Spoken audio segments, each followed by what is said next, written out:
தமிழகத்தை பாதிக்கும் பிரச்சினைகளில் கூட தாவேக அரசு மத்திய அரசை எதிர்த்து பேசுவதில்லை என்று கனிமொழி விமர்சித்துள்ளார்.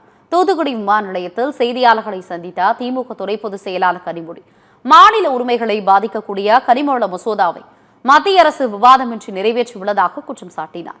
எந்த காலத்திலும் திமுக அதிமுக கூட்டணிக்கு வாய்ப்பு இல்லை என்று கூறினார்.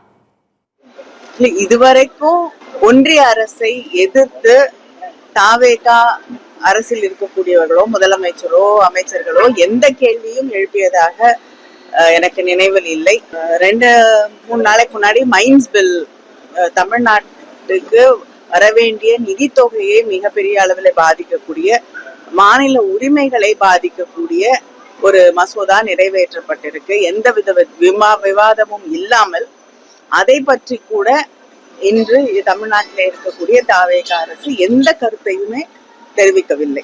அவங்கள எதிர்ப்போம்னு சும்மா வாய் வார்த்தையாக சொல்கிறார்களே தவிர தமிழகத்தை பாதிக்கக்கூடிய, தமிழ்நாட்டை பாதிக்கக்கூடிய பிரச்சனைகளை கூட எதிர்த்து எதையுமே பேசுவதில்லை என்பதுதான் உண்மை. அவங்களுடைய கனவு வேணா அதுவா இருக்கலாம், ஆனா நிச்சயமா எந்த காலத்திலையும் அதற்கு வாய்ப்பு